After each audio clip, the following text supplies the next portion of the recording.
SwoleBenji here. Today we're going to figure out together what the fastest corrupted dungeon build is for Stalker difficulty. So we'll be testing a whole bunch of speed clearing builds to see which one is the most optimal. Currently the world record for Slayer is a YouTuber named Call Me Daryl. Slayer doesn't limit your IP like Stalker does. He used bear paws with a Spectre jacket, royal shoes, and Spectre hood, and managed to clear it in 3 minutes 40 seconds. Go check out his channel and encourage him to upload more. Personally, I won't be abusing potions or tier 3 food or anything of the sort, just regular builds with a regular playstyle. Your IP will be capped with 4.2 gear, but for the sake of testing I'm using flat 8 gear with food swaps. I will also only be using budget gear, so no Avalonian weapons or artifact offhands. Each build will use a Thetford cape for faster mob clears.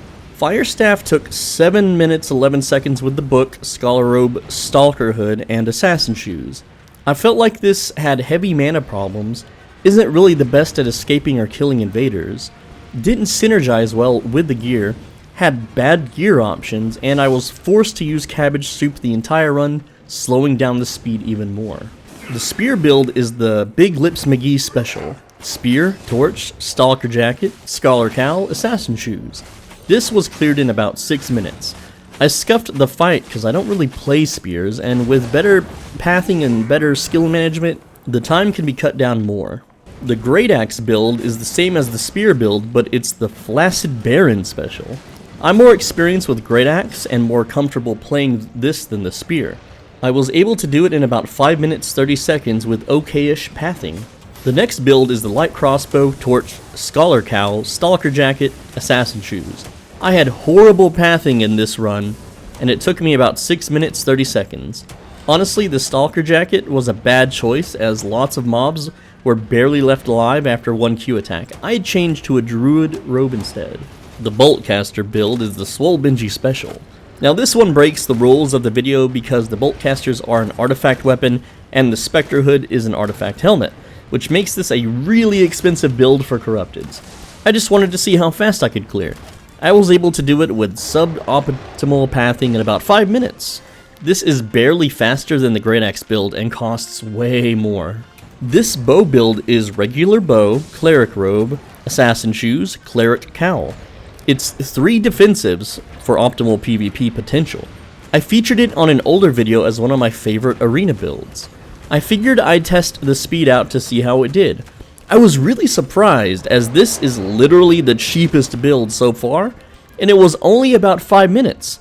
But I also believed I had amazing pathing and extremely good luck with mob clusters and traps. I'd say the real time for this would be about 6 minutes, but for stacking 3 defensive abilities, that's really good. It did have slight mana issues on the boss, but I didn't stop the entire time. Highly recommended. This build is really hard to fight and run away from. Frost staff with a book, scholar robe, cleric sandals, and a scholar cowl. Because I used Hoarfrost and the targeting gets wonky, I could have cleared faster with Ice Shard, but I didn't use it because new players and 4.2 gear don't get Ice Shard on their queue.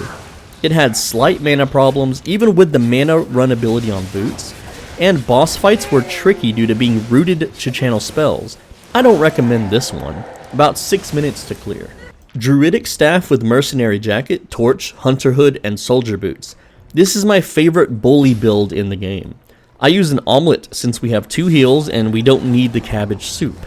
This build takes about 8 minutes to clear, and to be honest, that's not terrible. This is the absolute build I would choose to 1v1 anyone in the game with. This is the build I use to beat dual scammers in town. 3 extra minutes per clear, but I can chase, run away, double heal, and almost no one counters or is willing to fight a nature staff player. I can also face tank the bosses and actually get away with standing and telegraphed attacks. So let's summarize the builds and determine what would be used. Firestaff wasn't good at all. Honestly, if you don't have under 100 ping, you shouldn't even bother using spells. We'd have to use the position swap boots to win fights anyway. You stand in a corner, cast Firewall, position swap your enemy, and then just blow them up. Slow, clunky, clear, bad PvP, and only acceptable for low ping players? Pass. The spear build can be swapped for a reflect PvP build, and with more skill, the clear time can be improved. I felt like the single target was better than greataxe, but I'm just not used to spears. Maybe a spirit hunter would be more ideal, but again, I just don't like spears personally. The greataxe build is tanky, cheap, and allows you to run from most fights. Only times I'd ever died using axes is if I didn't clear a circle to run around in, or speed hackers using black hands. You can improve the speed with Spectre Jacket and Royal Boots, or just go all in and Bear Paws for maximum clear speed and ratting. But if you're going to do that, just play Slayer difficulty. Light Crossbow's the all-around middleman. Use a Druid Robe and a Moisac so the Q spell one-shots to cut the time down. It's a very scary build to fight against, and if you swap to knockbacks, you can counter a lot of builds. The boltcaster build isn't budget friendly and honestly costs too much to risk in Corrupteds. This build is optimized for clearing yellow zone dungeons in 8.3, and the PvP potential is very low and easily countered by most meta builds. In Stalker, you mostly fight greataxe and black hand users. The bow build was the surprise contender. It cleared super fast, was very easy to play, and with 3 defensives, you're going to be very hard to kill during invasions. It hard counters black hands, you can chase with a W swap, give up your dodge roll for more chase if needed. My only gripe was I was nearly out of mana when fighting the boss, but since you don't need ice block at all for PvE, you can use the mana recovery and be fine.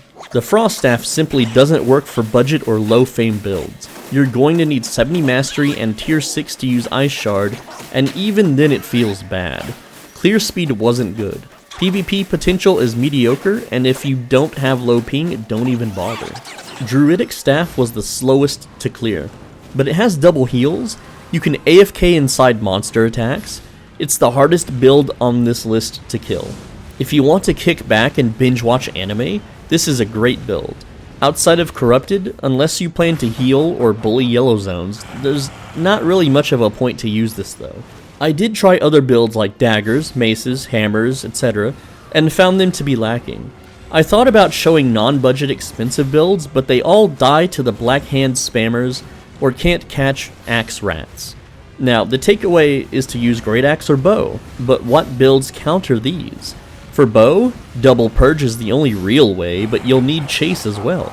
Because SBI and Stillfront consistently nerf and change the game, this video could become outdated. Check albionstats.com to see the latest meta builds for Slayer Corrupted Dungeons. Hopefully this video helps you guys. I personally don't recommend Corrupted Dungeons, but for me, this game is just Harvest Moon, Farmville, but you can use your funds from farming to go fight others. Some people only play this game for the 1v1 aspect of Corrupteds, like a 1v1 MOBA, and that's totally fine if that's what you like doing. I'm SwoleBenji, thanks for watching, as always, be a bro, stay swole, return your shopping carts, and I'll see you in the next one. I'm shouting out Kiss Tank for the $10 donation because I didn't show the text on screen last video due to a render error. I'll be making Rust and Tarkov content, so stay tuned.